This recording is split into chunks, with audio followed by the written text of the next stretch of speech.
வணக்கம். இன்றைக்கி கத்திரிக்காவை சுட்டு ஒரு வித்தியாசமான டிஷ்ஷை பார்ப்போம். நம்ம இன்க்ரீடியன்ஸ் என்னென்னு பார்த்துடலாம். நம்ம சுட்ட கத்திரிக்காய் இருக்குது, கொத்தமல்லி கீரை இருக்குது, மசாலாங்களாம் சொல்லு. இது வந்து கரம் மசாலா, இது வந்து மல்லித்தூள், இது வந்து மிளகாத்தூள், மஞ்சள் பொடி, வறுத்த ஜீரகப்பொடி. இது தாளிக்கிறதுக்கு வந்து ஜீரகமும் பெருங்காயமும். சரி. இது வந்து 2 பெரிய வெங்காயம் கட் பண்ணி வச்சுருக்கேன், ஒரு தக்காளி, பச்சை மிளகா 2, இஞ்சி பூண்டு பேஸ்ட்டு, கருவேப்பிலை. ஓகே. ஸோ தொழிலெல்லாம் எடுத்துகிட்டு காட்டலாமா? ஆமாம். வெறும் பூண்டு கத்திரிக்காவும் இல்லை, இன்னும் உண்டு. ஃபஸ்ட்டு இந்த கத்திரிக்காவை சுடணும். ஓகே. துப்பாக்கி வச்சுருக்கேன்? நான் வச்சுருக்கேன். இப்போ அந்த கத்திரிக்காய் வந்து நம்ம இதில் வந்து கட் பண்ணிக்கலாம். சரி. ஏன் கட் பண்ணுறோம்? அந்த பூண்டு உள்ளே வச்சு தான் சுட போகிறோம். ஓகே.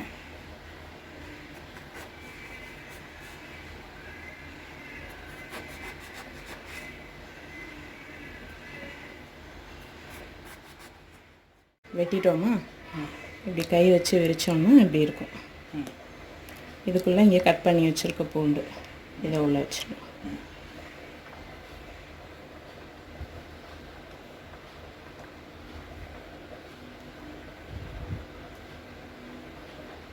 இப்படி கட் பண்ணியிருக்க எல்லாத்துலேயுமே பூண்டு வச்சு விட்டுடலாம்.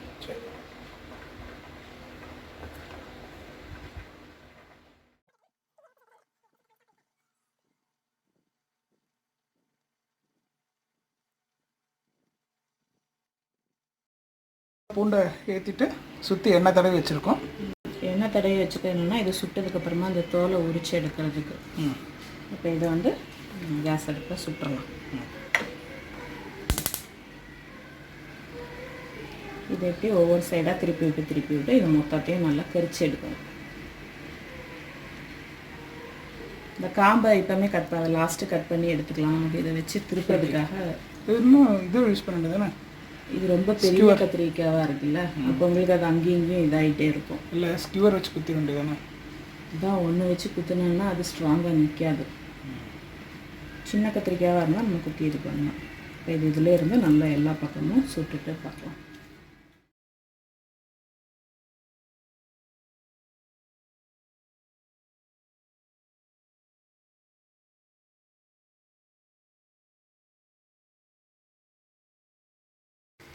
நம்ம கத்திரிக்காவை நல்லா சுட்டு எடுத்தாச்சு. எல்லா பக்கமும் நல்லா வெந்துருச்சு. உள்ள பூண்டெல்லாம் நல்லா சுட்டாச்சு. பக்கம் வந்து கத்திரிக்காய் வந்து நல்ல ஒரு கரிஞ்ச ஸ்மெல்லு வருது. இந்த ஸ்மெல்லு தான் அந்த கறியோட ஃப்ளேவரு. இப்போ இதை வந்து அடுப்பை ஆஃப் பண்ணிவிட்டு இந்த கத்திரிக்காவை ஆற வச்சிடலாம்.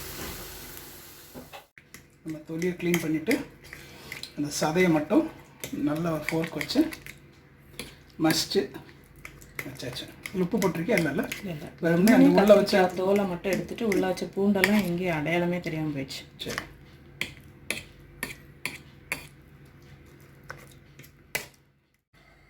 எண்ணெய் வந்து ஒரு 3 டேபிள் ஸ்பூன் வந்து எண்ணெய் காய வச்சுருக்கேன்.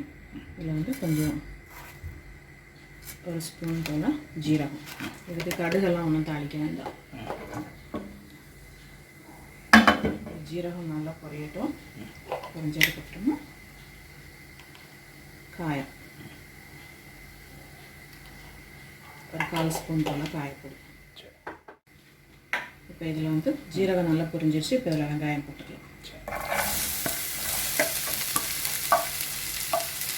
கருவேப்பிலையும் நான் இதில் போட்டுறேன்.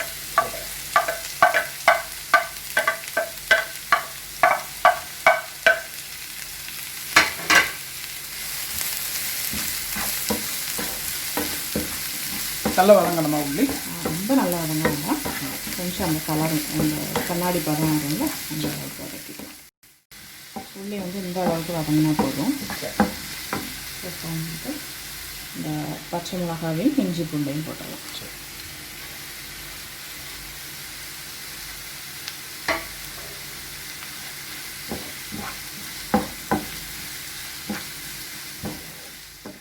இஞ்சி எல்லாம் செஞ்சு இதாகிடுச்சு, நல்லா வதங்கிடுச்சு.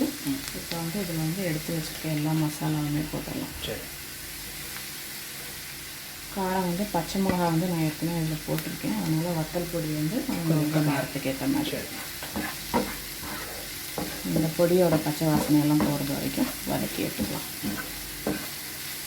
உள்ளேயும் தக்காளி வதங்கியாச்சுன்னா கத்திரிக்காயிலேயே ரெடி போட்டுட்டு உடனே இறக்கிடலாம் இல்லையா? கத்திரிக்காய் சுடுறது தான் வேலை. இப்போ நம்ம கேஸு இங்கே நமக்கு அடுப்பெல்லாம் இல்லாதனால கேஸில் சுடுவோம். ஊர்லன்னா விறகு வைக்கும், அதில் போட்டால் சீக்கிரம் சுட்டு எடுத்துடலாம்.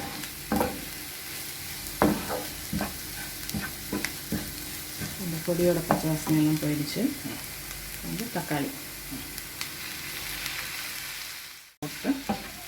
இந்த தக்காளி போட்டுட்டு இதுக்கு தேவையான உப்பும் போட்டுட்டு இந்த தக்காளி கொஞ்சம் மசிகிறது வரைக்கும் மூடி வச்சு குக் பண்ண போகிறோம்.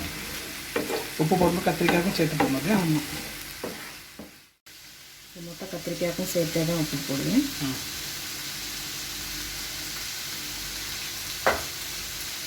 தண்ணியெல்லாம் ஒன்றுமே ஊற்ற வேண்டாம் இதுக்கு. இந்த தக்காளியில் உள்ள தண்ணியே போதும். இப்போ நல்லா மிக்ஸ் பண்ணி விட்டுட்டு இதை மூடி வச்சிடலாம்.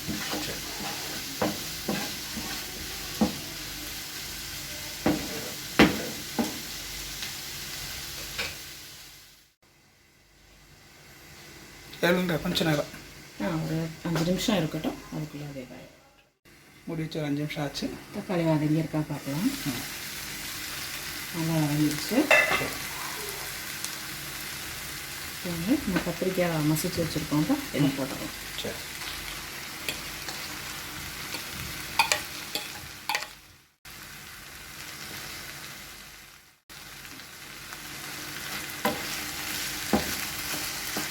இது எல்லாத்தையும் நல்லா ஒன்றா அந்த கத்திரிக்காய் நல்லா மசாலா எல்லாம் இறங்கி வரைக்கும் நல்லா மிக்ஸ் பண்ணி விட்டுட்டு ஒரு 5 நிமிஷம் சிம்மில் விட்டுறோம். ஓகே, மசாலா கொஞ்சம் உள்ளே இறங்குது வரைக்கும். சப்பாத்தி கூட தயிர் சாதம் கூடலாம் சாப்பிட சூப்பராக இருக்கும்.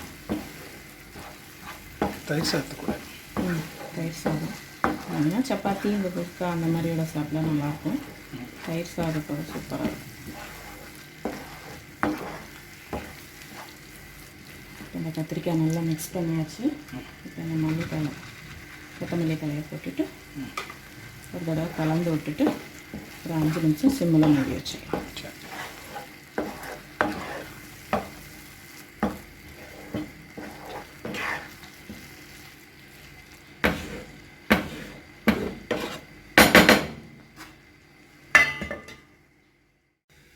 நம்மளோட கத்திரிக்காய் மசாலா இப்போ ரெடி ஆயிடுச்சுன்னு பார்க்கலாம். பாருங்கள், நல்லா எண்ணெயெல்லாம் இந்த ஓரத்தில் பிரிஞ்சு வந்து நல்லா சூப்பராக இதாகிடுச்சு. இப்போ நான் வந்து ஸ்டவ் ஆஃப் பண்ணிவிட்டு வேறு ஒரு பவுலுக்கு மாற்றிட்டு காமிக்கிறேன். இதோட சாப்பிட்றதுக்கு பக்கத்துலேயே சப்பாத்தி ரெடி ஆகிட்டுருக்கு. அதை மாற்றிட்டு காமிக்கிறேன்.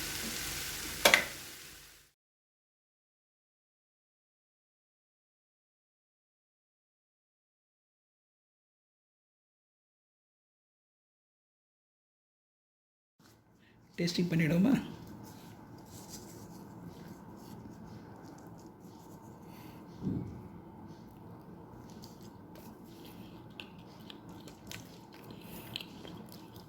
கத்திரிக்காய் நல்லா மசிச்சதுனால அப்படியே அழகாக வாயில் கரைஞ்சி போகிறது. அருமையாக இருக்குது. சப்பாத்திக்கு ஒரு அழகான டிஷ்ஷு. நீங்கள் சாதத்து கூடயும் சாப்பிட்லாம். ட்ரை பண்ணி பாருங்கள், உங்களுக்கும் இது பிடிக்கும். எப்போவுமே ரெகுலராக கத்திரிக்காய் வச்சு பண்ணுறதுக்கு இது கொஞ்சம் வித்தியாசமான டிஷ்ஷு. ட்ரை பண்ணி பாருங்கள். எங்கள் வீடியோஸை லைக் பண்ணுங்கள், எங்கள் வீடியோஸை ஷேர் பண்ணுங்கள், எங்கள் சேனலுக்கு சப்ஸ்கிரைப் பண்ணுங்கள். தேங்க்யூ.